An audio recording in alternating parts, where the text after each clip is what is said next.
What's up guys? Welcome back to Bcast, Binusian Podcast edisi Curhatan Binusian. Masih bersama saya Egi, and let's go. Itu gimana sih belajarnya gitu? Kayak apa sih jurusan sastra Jepang, Julia? Jurusan sastra Jepang itu jadi kita belajar sesuatu yang berhubungan dengan Jepang. Jadi yang utamanya sih kita memang belajar bahasa Jepang. Nah, habis itu kita juga belajar budayanya. Jadi misalnya, jadi di tempat tinggal aku tuh katanya ada satu air, satu kayak kolam gitu katanya di sebuah kuil yang katanya kalau kita minum itu katanya kita bakal balik terus ke Jepang. Sementara kalau misalkan aku nih sebagai calon mahasiswa sastra Jepang nih, aku nggak tahu sama sekali bahasa Jepang gitu, benar-benar buta. Itu gimana sih Jil buat masuk ke sastra Jepang? Aku bakal kesulitan nggak sih buat ngikutin pelajarannya? Enggak dong. Jadi di sastra Jepang itu kita benar-benar diajarin bahasa Jepang dari dasar. Kerjanya apa sih gitu? Nah kalau untuk prospek kerja dari sastra Jepang sendiri itu ke mana aja Jul bisanya?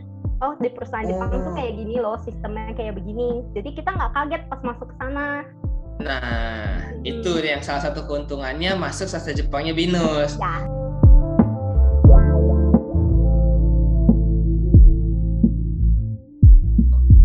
Oke teman-teman semuanya, jadi di Bcast episode kali ini kita kembali kedatangan salah satu teman kita dari jurusan sastra Jepang nih. Sudah bersama dengan kita ada Julia. Halo Julia. Halo Kak Egi. Ya Julia, apa kabar Julia? Ya aku baik-baik aja. Kak Egi gimana? Baik. Lagi sibuk apa nih Julia? Aku baru selesai skripsi. Baru selesai skripsi? Udah selesai sidang. Oh udah selesai sidang? Iya. Wah berarti tinggal ngurusin revisi-revisian dong? Udah semua. Oh udah semua? Jadi tinggal nunggu wisuda aja? Iya, lagi nunggu wisuda. Oh aduh, ini fase paling enak nih pas kuliah nih sebenarnya nih. Fase paling nyantai ya, Julia ya. Enggak juga, soalnya aku juga sambil cari-cari kerja, terus juga ngajar-ngajar dikit. Oh ngajar dikit, oke. Nah, Mbak Julia nih udah istilahnya udah mahasiswa expert lah ya. Kalau tanya-tanya pasti informasinya udah akurat banget nih. Oke, Julia dari jurusan sastra Jepang ya Julia ya? Iya, sastra Jepang. Nah, itu kalau kita ngobrolin jurusan sastra Jepang nih Jul, itu gimana sih belajarnya gitu? Kayak apa sih jurusan sastra Jepang Julia? Jurusan sastra Jepang itu jadi kita belajar sesuatu yang berhubungan dengan Jepang. Jadi baik budayanya, baik bahasanya, baik bisnis culture-nya, kita belajar semua tentang Jepang. Terus kita juga dikasih kesempatan untuk kerja di perusahaan Jepang atau mengenal belajar sama orang-orang Jepang juga. Jadi di sastra Jepang kita ngelakuin semua yang berhubungan dengan Jepang. Nih menarik nih. Jadi belajar sama orang Jepang, maksudnya ada dosennya gitu ya, dosennya orang Jepang langsung. Ya, kita ada dosen native juga satu orang, dan juga kita juga ada kerjasama sama ini universitas di Jepang. Oh, kerjasama sama universitas di Jepang. Wah, ini seru banget nih. Belajar semua tentang Jepang gitu. Nah, ini kan Jepang nih salah satu negara yang luar biasa keren nih ya. Itu kalau kita lihat-lihat. Oke, nah itu kalau buat belajar segala sesuatu tentang Jepang tuh maksudnya gimana Julia? Bahasanya, budaya, ataukah perilaku, dan maksudnya apa aja sih bisa lebih dirinciin nggak tentang Jepangnya itu? Jadi yang utamanya sih kita memang belajar bahasa Jepang. Nah, habis itu kita juga belajar budayanya. Jadi misalnya budaya Jepang tuh kayak gimana sih secara sosialnya, misalnya perilaku orangnya seperti apa, lalu kayak budayanya, misalnya kalau kita di Indonesia makanan tradisionalnya apa, di Jepang makanan tradisionalnya tuh apa, itu kita juga belajar. Terus jenis rumahnya kayak gimana juga itu ada, sejarahnya seperti apa juga kita pelajarin. Terus habis itu juga ilmu-ilmu yang berhubungan untuk kerja di Jepang sebagai orang Indonesia, misalnya kita harus tahu juga misalnya perusahaan Jepang itu kayak apa sih budaya kerjanya. Terus habis itu juga kita juga belajar misalnya cara menerjemahkan ke bahasa Jepang atau bahasa Indonesia, dan banyak, kita belajar banyak banget. Makanya aku bilang hampir semua hal kita pelajarin. Keren banget nih. Berarti kita belajar kayak makanan makanan tradisional gitu, budaya. ini enggak sih, Julia kan udah belajar Jepang nih semuanya nih. Ya. Yang aku penasaran nih, kalau dari segi budaya Julia, gitu loh. Kita kan masih sama-sama di Asia gitu ya. Gitu.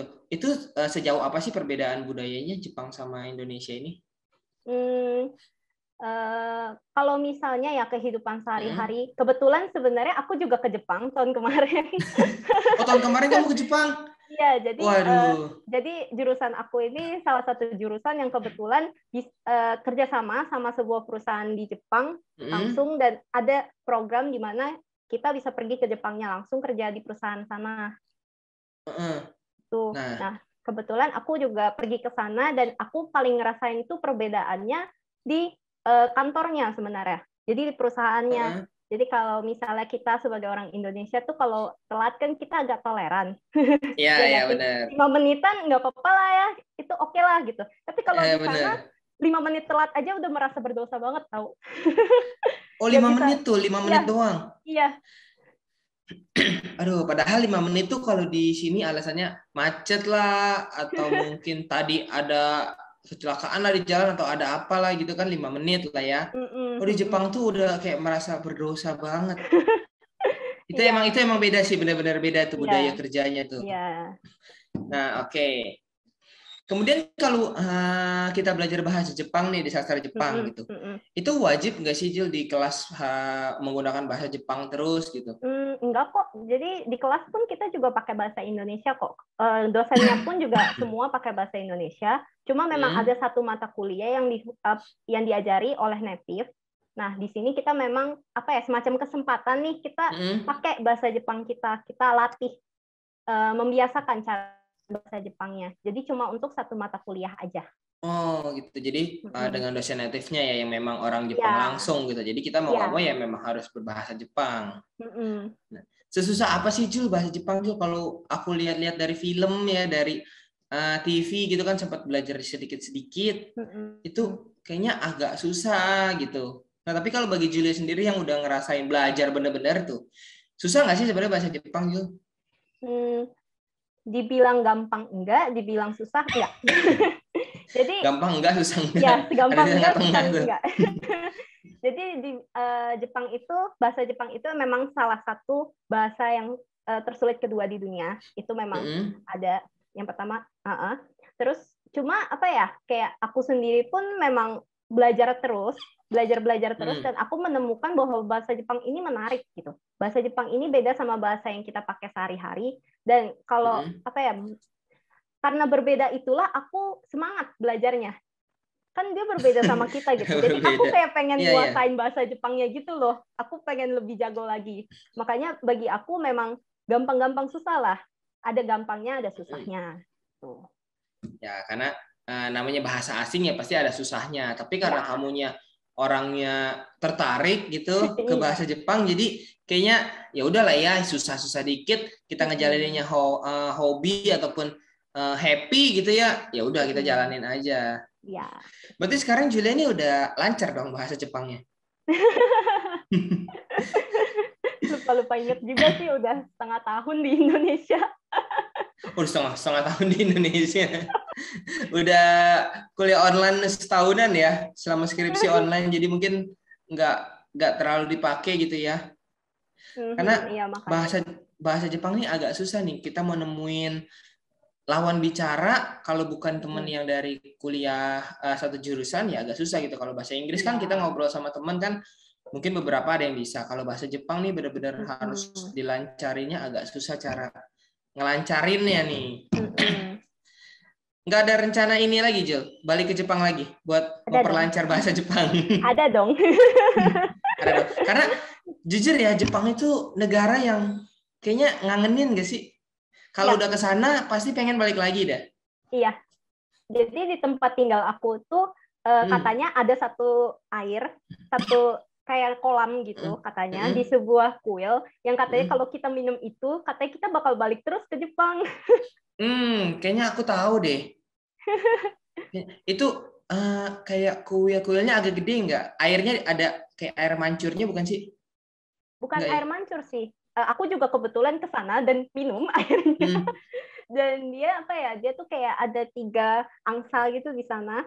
keluarin airnya itu. Kalau katanya kalau minum air itu 3 kali, katanya balik ke Jepang terus katanya. Wah, kayaknya yang kita minum sama deh. Mungkin. Kayaknya aku juga pernah ke situ deh. Iya benar, pernah denger juga tuh air-air yang itu, pernah nyobain juga minum. Nah, seru banget nih. Oke, nah kita kan harus salah satu belajar bahasa Jepang tuh Julia ya. Gitu. Sementara kalau misalkan aku nih sebagai calon mahasiswa sastra Jepang nih, aku nggak tahu sama sekali bahasa Jepang gitu, benar-benar buta. Itu gimana sih Jul buat masuk ke sastra Jepang? Aku bakal kesulitan nggak sih buat ngikutin pelajarannya? Enggak dong. Jadi di sastra Jepang itu kita benar-benar diajarin bahasa Jepang dari dasar. Dari hiragana, katakana itu benar-benar diajarin dari dasar. Grammar dasar pun juga diajarin. Nah, kalau misalnya masih kebingungan pun juga di sastra Jepang ada program mentoring yang bisa di-apply. Dan ada kakak-kakak kelas yang berbaik hati yang akan membantu adik-adik kelasnya. Dari jurusan pun juga banyak sebenarnya kasih program di mana kita bisa mengasah bahasa Jepang kita lebih kayak ada Kaiwa Club di mana aku juga ngajar di sana. Nah, bukan Kaiwa Club, JLPT Club. Jadi JLPT Club ini di mana kita bisa menambah ilmu, bisa menambah ilmu bahasa Jepang kita untuk sesuai level JLPT-nya. Oke. Oh, jadi selain kita disupport sama kuliah, kita juga disupport sama kayak organisasi ya, klub. Kemudian ada ini nih yang enak nih, kalau ada kakak kelas yang baik hati yang mau ngajarin tuh enak. Karena kan kalau kayak aku kan belum bisa bahasa Jepang, terus masuk sastra Jepang gitu kan, karena suka Jepang, terus masuk sastra Jepang, kayak merasa wah jangan-jangan yang lain nih udah jago-jago semua nih kan, insecure kan, kita jadi insecure. Nah, tapi ternyata itu nggak perlu insecure ya, karena diajarin bener-bener dari awal. Iya. Semua sama. Semua sama. Oke. Nah, itu kalau kita breakdown lagi nih Julia di dalam perkuliahan dari semester 1, semester 2 dan selanjutnya gitu. Kira-kira di tiap semesternya belajar apa aja sih Jul? Kalau di sastra Jepang itu? Kalau semester 1 itu lebih ke basicnya, jadi benar-benar kita belajar tentang budayanya, bahasa Jepang dasar, sejarahnya, kita belajar tentang itu. Nah, untuk semester 2 ini kayak udah upgrade, nambah dikit tentang sastranya, terus tentang sosialnya, jadi kita diajarin sosialnya Jepang sekarang itu gimana sih, terus habis itu semester 3 kita upgrade lagi nih, kita belajar lagi tentang perbandingan budaya Indonesia dan Jepang. Terus semester 4 kita udah mulai diajarin gimana sih bisnis di Jepang itu, penggunaan bahasa bisnis. Terus habis itu juga diajarin juga gimana cara melakukan penerjemahan. Terus semester 5 nih kayak udah puncaknya, kita memperdalam lagi semua ilmu yang sudah diajarin di 4 semester sebelumnya. Oke, jadi tetap ada tingkat-tingkatannya ya. Jadi tingkatan paling awal dulu, kemudian baru menengah sampai dengan nanti yang tingkatan paling tinggi tetap itu. Nah, itu yang bikin kita orang yang benar-benar awam dan nggak tahu bahasa Jepang sama sekali bisa ngikutin dari situnya ya, step-stepnya. Nah, kalau Julia sendiri ini kan udah lulus nih, berarti udah 4 tahun kuliah, gitu. Udah 4 tahun lah ya kuliah. Gimana kesan-kesannya di jurusan sastra Jepang nih, Julia? Asikkah pelajarannya, dosennya asik-asik kah, kayak gitu? Untuk aku sendiri dosennya bener-bener baik banget semua, baik semua, bener. Aku sendiri juga kayak gimana ya? Aku seneng banget sih sebenarnya ketemu sama dosen-dosen aku di sastra Jepang. Terus teman-temanku juga baik, banyak lalu banyak kesempatan kayak pergi ke Jepang kemarin untuk magang, itu benar-benar kesempatan yang nggak aku ekspektasikan ada gitu. Terus ada juga kayak himpunan, kita juga ada himpunan kan, terus ada klub-klub di mana kita bisa menambah informasi lebih tentang budaya Jepang. Terus ada juga program kerjasama dengan luar negeri, dengan Jepangnya sendiri gitu. Dan itu kan memberikan banyak kesempatan buat kita buat belajar. Makanya aku senang banget masuk sastra Jepang. Wah, enak banget. Kalau misalkan bisa di-extend, kamu extend kali ya? Aduh, jangan. Apa enggak juga? 4 tahun kan ada ideal. Cukup. Kadang kan kalau terlalu cinta sama dosennya, terus kayaknya nanti dulu dia lulusnya. Ya, enggak. Tapi jangan sampai gitu ya. Ya, tetap harus di 4 tahun ya, 4 tahun cukup. Oke. Nah, kalau kita ngobrolin ke jurusannya sendiri nih, Jo, ke jurusan sastra Jepangnya sendiri, itu untuk akreditasi ataupun penghargaan-penghargaan yang pernah diraih gitu untuk jurusan sastra Jepang tuh apa aja sih, Julia? Oke, untuk akreditasi sastra Jepang itu kita udah A, jadi kita udah termasuk salah satu jurusan sastra Jepang yang bagus di Indonesia. Lalu untuk pencapaiannya sendiri, seperti tadi aku bilang, jurusan aku juga bisa mengirimkan mahasiswa ke Jepang untuk magang. Dan kita juga ada program study abroad, di mana ada juga di mana jurusan kita itu juga berpartisipasi mengirimkan mahasiswa untuk apply beasiswa Membuka Gakusho. Nah, Membuka Gakusho ini kayak beasiswa yang diberikan oleh pemerintah Jepang untuk anak-anak luar negeri yang mau belajar ke Jepang. Dan anak-anak kita tuh ada yang apply dan ada yang keterima, karena setiap tahun tuh ada sekitar 2-3 orang pasti kekirim. Oh, okay. Itu beasiswa S2 atau S1. Jadi memang pas untuk study belajar abroad gitu. Terus ini ada keren, juga, ini menarik nih. Terus ada juga kita juga sering ikut lomba speech bahasa Jepang, dan beberapa tahun juga kita beberapa kali menang juga.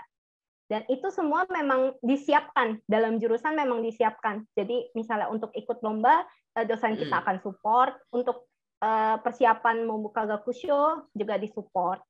Jadi memang ada programnya. Keren. Kalau kita ngobrolin tadi speech, kita dalam 1 tahun itu kita beberapa kali dan bahkan sering menang. Itu sih aku percaya tuh, karena ada satu teman aku dari jurusan sastra Jepang, dia pas SMA itu nggak bisa sama sekali, Julia. Iya. Benar-benar nol bahasa Jepangnya. Gitu. Tapi sekarang nih dia bisa, kalau ke Jepang gitu tanpa tour guide dia bisa bacanya sendiri, ngomongnya sendiri, dia mau tanya gampang. Waduh, itu luar biasa ya, dalam waktu 4 tahun loh, 4 tahun bisa lancar. Ini salah satunya Julia nih, kelihatan nih dari logat-logatnya udah ke Jepang-Jepangan nih kayak gini. Udah biasa banget ngomong bahasa Jepang nih. Udah setahun. Harus setahun di Jepang. Nah, kalau kita tadi kan kita belajar tentang bahasa, tentang kebudayaan dan lain-lain tuh. Nah, pas kita lulus nih, Julia, ya banyak yang nanya nih, anak sastra tuh lulusnya kerjanya apa sih gitu. Nah, kalau untuk prospek kerja dari sastra Jepang sendiri itu ke mana aja, Jul, bisanya? Oke, jadi untuk prospek kerja siap, karena aku juga sambil nyari-nyari kerja. Kalau aku sendiri sih paling pengen jadi penerjemah bahasa Jepang. Bisa juga jadi guru bahasa Jepang, atau kebalikannya kita ngajar orang Jepang bahasa Indonesia, itu juga bisa. Lalu juga kita juga bisa masuk perusahaan Jepang. Jadi di perusahaan Jepang ini agak beda sama perusahaan luar yang lain. Di perusahaan Jepang ini ada yang namanya sistem job rotating. Jadi misalnya aku masuk sebagai anggota HRD nih ya, kita bisa aja tahun berikutnya dipindahin ke finance misalnya. Itu mungkin kalau di perusahaan Jepang. Se-ekstrim itu, rotasinya ekstrim banget kayaknya. HRD ke finance lompatnya. Karena mereka lebih menuntut kita belajar. Jadi belajar semua posisi di perusahaan. Iya benar budayanya. Makanya beda. Makanya agak beda sama di Indonesia gitu. Oh gitu, jadi penerjemah, kemudian jadi guru bahasa Jepang ataupun jadi guru bahasa Indonesia buat orang Jepang. Jadi kerja langsung di Jepang. Nah itu yang paling menarik sih, kerja langsung di Jepang. Cuma kalau kita kerja langsung di Jepang, kalau kita dengan budaya kita yang sekarang mungkin butuh yang namanya adaptasi yang cukup lumayan ya, bener gak Jul? Karena kita kayaknya kalau dilihat dari budaya kerjanya di Jepang dan di Indonesia tuh agak jauh bedanya. Bener ya? Ya memang, tapi kalau dari aku sendiri memang jurusan kita pun udah mempersiapkan anak muridnya gitu. Jadi dikasih pengetahuan, di perusahaan Jepang tuh kayak gini loh, sistemnya kayak begini. Jadi kita nggak kaget pas masuk ke sana. Nah, itu yang salah satu keuntungannya masuk sastra Jepangnya BINUS. Ya. Jadi kita dalam 4 tahun itu budayanya udah mix, udah dicampur. Bukan budaya Indonesia lagi, kita dicampur budaya Jepang. Nah, ini menariknya nih.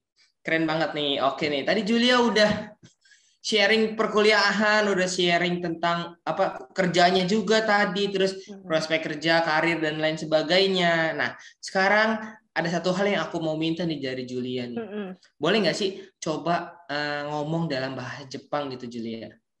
Singkat aja, nggak usah panjang-panjang. Ngomong apa? Mungkin kayak speech perkenalan diri lah kayak gitu. Oh. こんにちは皆さん、私はジュリアと申します。私はビルス大学の4年生でもう卒業しました。で、このポッドキャストを聞いている人たちにいろいろな情報がありますので、もし興味があったらぜひ日本語学科に入ってください。ありがとうございます。Aduh, astaga. Itu panjang tuh, artinya apa tuh? Jadi aku perkenalkan diri, kalau nama aku Julia Angelina dan aku juga mahasiswa BINUS tahun keempat udah lulus. Terus aku juga bilang ke yang dengar podcast ini nih, kalau misalnya tertarik silahkan masuk ke sastra Jepang. Tapi keren banget itu, aku perhatiin aksennya udah mirip banget sama aksen orang Jepang. Keren banget dah, keren banget Julia nih ngomongnya nih. Udah nggak perlu diragukan lagi ya, aksennya udah mirip, kemudian bahasanya lancar banget. Gitu kalau kayak ngobrol Jepang sama kamu udah kayak ngobrol ada siapa nih? Ada orang Jepang beneran gitu di depan. Ada Kotaro Minami ya. Kamu tahu Kotaro Minami nggak? Sayangnya enggak. Sayangnya. Wah, kita beda zaman ya. Padahal kalau zaman aku anak 90-an tuh kenal. Itu Satria Baja Hitam, Julia. Udah denger ya? Udah tua banget berarti aku ya. Taunya udah tahun-tahun gitu banget. Keren banget, keren. Nah, oke Julia nih. Sebelum kita selesai nih, padahal masih seru banget ya. Cuma karena kita ada harus nggak boleh terlalu lama nih, nanti takutnya kalau aku ngobrol kasih kan bisa sampai 24 jam kita podcastnya. Itu durasi juga. Nah, sebelum kita selesai, Julia, aku mau minta dong ada saran, masukan, ataupun ada pesan-pesan dari kamu nih buat teman-teman yang mau join di sastra Jepang ataupun yang masih bingung nih mau pilih sastra Jepang dan kenapa sih harus pilih sastra Jepangnya BINUS University. Oke, jadi sastra Jepangnya BINUS University ini menurut aku adalah jurusan yang baik karena dari jurusan pun sangat mumpuni, sangat menjaga mahasiswanya. Kalaupun misalnya ada kekhawatiran segala macam, kalau kamu diskusi sama dosennya pun mereka akan membantu. Dan dari jurusan kita tuh juga mensupport kita agar kita bisa memiliki skill-skill yang bisa digunakan untuk bekerja di perusahaan Jepang.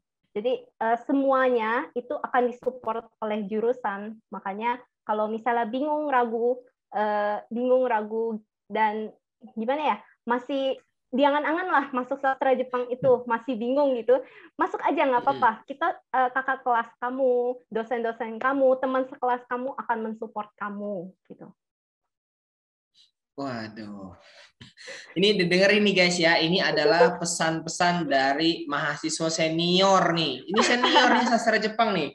Udah lulus, coba bayangin kapan lagi bisa dikasih kesan-kesan dan pesan-pesan dari mahasiswa yang udah senior kayak gini, senior ini gitu. Dari kemarin kita dari jurusan-jurusan sebelumnya nih, ini yang paling senior ya kayaknya nih, udah skripsi, udah bebas banget nih. Aduh, parah banget. Kok nggak parah? Nggak parah dong. Berarti kan ini yang lebih senior gitu, tapi tidak senioritas ya. Enggak.